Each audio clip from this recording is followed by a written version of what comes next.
বাইরে ভাই, মানুষ এত পদের তরকারি প্রতিদিন কিভাবে রান্না করে, আর আমি এক পদের তরকারি রান্না করতে গেলে একদম বিরক্ত হয়ে যাই। হ্যালো এভরিওয়ান, আসসালামু আলাইকুম। সবাই কি অবস্থা? আশা করছি সবাই ভালো আছেন, আমিও ভালো আছি। তো এই তো সকাল থেকে ভিডিওটা শুরু করে দিয়েছি। তো সকালে ঘুম থেকে উঠে ফ্রেশ ট্রেশ হয়ে ঘরের যত বাসি কাজ টাজ আছে সব সেরে ফেলেছি।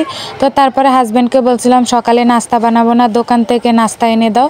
তো এই তো নাস্তা নিয়ে এসেছে, তো এখন নাস্তা করে নিয়েছি। তো ঘরে চাল ছিল না, তো 50 কেজি বস্তা নিয়ে চলে এসে চালের বস্তা। তো এই তো চালগুলো এখন ড্রামে ভরে নিচ্ছি। অনেক দিন যাবতই মানে ঘরে চাল নেই, 5 কেজি 2 কেজি করে দোকানতে এনে মানে ভাত রান্না করতাম। তো যাই হোক, এখন একদম এক লগে পুরো একটা বস্তা নিয়ে চলে এসেছে, অনেক দিন চলে যাবে। তো ড্রামে আর বাটায় ভরে নিয়েছি, তো রেখে এই তো দুপুরে রান্নার আয়োজনে চলে এসেছি।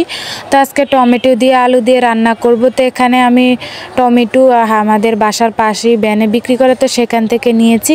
তো এখন টমেটো কেটে নিচ্ছি কয়টা মানে মাছের জন্য দেওয়ার জন্য, তারপরে কাঁচামরিচ পেঁয়াজ কেটে নেব। তো যাই হোক, এই তো আগে থেকে চুলায় ডাল বসিয়ে রেখে দিয়েছিলাম, তারপরে ডালটা ফুটেছে আর হলুদ তারপরে বাগার দিয়ে নিয়েছি, এখন লবণ দিয়ে তারপরে রান্না করে নিয়েছি।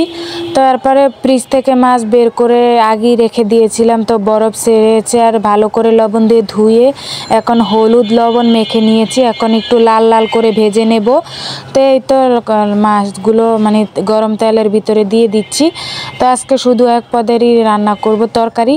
তো মাছগুলো ভাজতে দিয়ে তারপরে আরেক চুলায় তরকারি বসিয়ে দেব। তো এখানে মশলা কষিয়ে নেব। তো সব মশলা দিয়ে দিচ্ছি, হলুদ গুঁড়ো, মরিচ গুঁড়ো, লবণ, তারপরে কাঁচা মরিচ দিয়েছি, দিয়ে ভালো করে মশলাটাকে কষিয়ে নিয়েছি। এখন মাছগুলো দিয়ে দেব।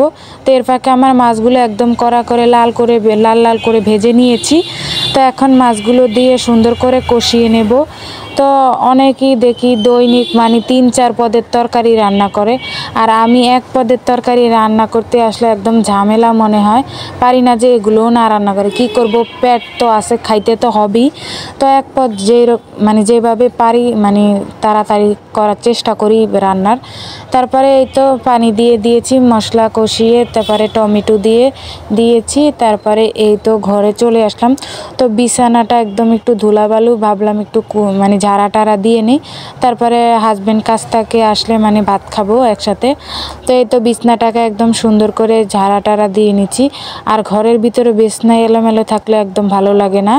তো যাই হোক, এই তো রান্না বাড়া শেষ, এদিক দিয়ে তরকারিটা হয়ে গিয়েছে, হাজব্যান্ডও চলে এসেছে।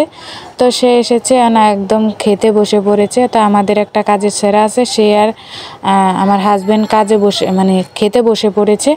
তো যাই হোক, আমি পরে খেয়ে নেব গোসল টোসল করে। তো তারা এসেছে আর তাদেরকে খেতে দিলাম।